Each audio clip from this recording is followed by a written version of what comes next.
السلام علیکم ورحمۃ اللہ وبرکاتہ class 6th subject Urdu lesson ہاتھی کا وزن میانو گوبرو یہ پور اس اڑہن آز پرو پیج نمبر 35 پہ یوکن بی یہ سن کر بادشاہ بہت خوش ہوا. وزیر کو ہاتھی اور روپیہ ملا کے ساتھ کر دینے کا حکم دیا.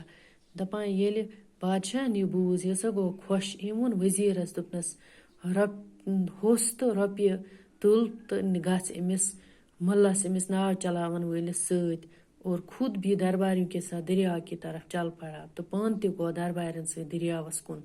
شہر میں یہ بات مشہور ہو گئی اس لیے بہت سے تماشائی بھی دریا کی طرف روانہ ہوئے. دپان شہرس مز گئی یہ کت مشہور شہرت گئی. تمام حاصل لوگ آئے تماش وچھنے دریاوس کن. جب بادشاہ درباری اور عام لوگ وہاں پہنچ گئے تو ملا نے ایک ناو کو کنارے کے قریب لا کر کھڑا کیا.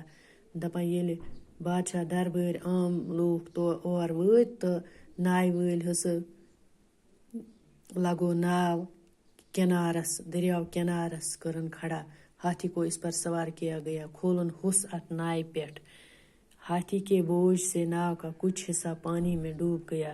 دپان ہس سند وزنس ستن ہسا گئی نائے ہند کی حصہ آبس میں ڈبیا.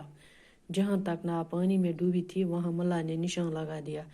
یوتمت ناو آبس مز گئی تمت ہسا لگو ام نائے ول ناو چلاون ول نشان اور عرض کی حضور ہاتھی کا وزن اتنا ہے. تو کورن عرض بادشاہ زنس حضور ہس سند وزن یوت تائیں. اب ہاتھی کے وزن کے برابر روپیہ تولنے کے لیے ناو کو اس نشان تک پانی میں ڈبو دیا. دپان وسط اس امس ہس سند وزن برابر روپیہ تولیا ات نشانس تائیں. اس کے بعد ناو میں روپیہ بھرنے کے لیے کہا گیا. ام پت ہسا دپک یمن بھریو سا ات نائے مز روپیہ. بادشاہ کے حکم سے لوگ ناو میں روپیہ بھرنے لگے. بادشاہ سند حکم ست لگ لوگ نائے مز روپیہ ترانے.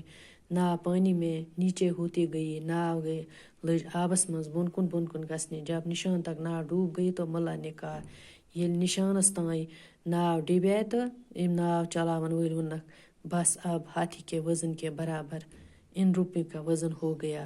دپنک وس گو ہس سند وزن برابر روپین ہند وزن. باقی وسلام.